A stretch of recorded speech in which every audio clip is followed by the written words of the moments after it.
வணக்கம். வாழ்க வளமுடன். ஸ்ரீ கோமாதா சோதிட ஆய்வு நிலையம், இளங்குமரம், எட்டயபுரம், தூத்துக்குடி மாவட்டம். சோதிடர் ரே. வெள்ளைசாமி. கைபேசி எண் 63 83 83 61 94. நண்பர்களே, நாம் தொடர்ந்து நட்சத்திர பலன்களை பற்றி நாம் காணொலியை வழங்கி கொண்டிருக்கின்றோம். தற்பொழுது திருவாதிரை நட்சத்திரத்தை பற்றி நாம் இங்கே விவரிக்க இருக்கின்றோம். திருவாதிரை நட்சத்திரம் என்பது ராகுனுடைய நட்சத்திரம். இது மிதுன ராசியில் 4 பாதங்களும் முழுமையாக இருக்கக்கூடிய ஒரு நட்சத்திரம். இது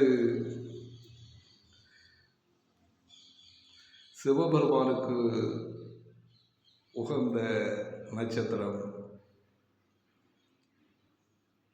என்று கூறப்பட்டிருக்கின்றது. அந்த அடிப்படையில் இந்த உயரிய நட்சத்திரத்தை பற்றி நாம் விவரிக்க இருக்கின்றோம். திருவாதிரை நட்சத்திரக்காரர்கள்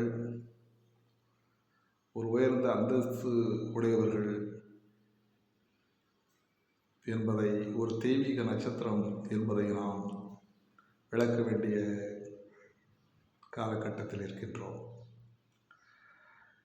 திருவாதிரை நட்சத்திரம் 4 பாதங்கள் அங்கே இருப்பதனால் நாம் ஒவ்வொரு பாதங்களாக இங்கே விளக்க இருக்கின்றோம். திருவாதிரை நட்சத்திரம் 1ஆம் பாதத்தில் பிறந்தவர்களை பற்றி இங்கே நாம் விளக்குகின்றோம். திருவாதிரை 1ஆம் பாதம் என்பது திருவாதிரை 1இல் சந்திரன் இருக்க பிறந்தவர்கள். அம்சத்திலே தனுசு ராசியிலே சந்திர பகவான் அம்சத்தில் இருப்பார். அது குருவனுடைய வீடாக இருக்கின்றது. அந்த அடிப்படையில் இந்த நட்சத்திர பலன் எப்படி இருக்கும் என்பதை நாம் இங்கு விளக்க இருக்கின்றேன். சுத்த இருதயம் உள்ளவராக இருப்பார். திறமை நற்குணம் உள்ளவராக இருப்பார். மற்றவரிடம் எளிதில் நண்பராகக்கூடிய தன்மை உள்ளவராக இருப்பார்.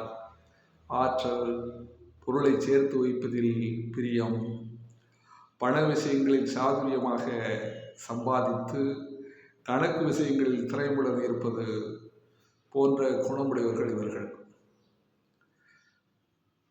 மனதில் எதையும் வைத்துக் கொள்வதில்லை. அவர்கள் எந்த விஷயத்திலையும் எதையும் ஒளிமறைவின்றி பேசக்கூடிய சுத்தமான இருதயம் படைத்தவராக திருவாதிரை நட்சத்திரத்தில் 1ஆம் பாதத்தில் பிறந்தவர்கள் இருப்பார்கள் என்பதைத்தான் இங்கே நாம் விளக்கியிருக்கின்றோம். திருவாதிரை நட்சத்திரத்தில் 1ஆம் பாதத்தில் பிறந்தவர்கள் நீங்கள் இந்த பலன்களை பெறுவீர்கள், பெற்றுக்கொண்டு இருப்பீர்கள் என்றுதான் நாம் இங்கே விளக்க வேண்டிய சூழலில் இருக்கின்றோம். இந்த காணொலியை கண்டு அதனுடைய நன்மையை பெறுமாறு தங்களை அன்புடன் கேட்டுக்கொள்கிறேன். வாழ்க வளமுடன்.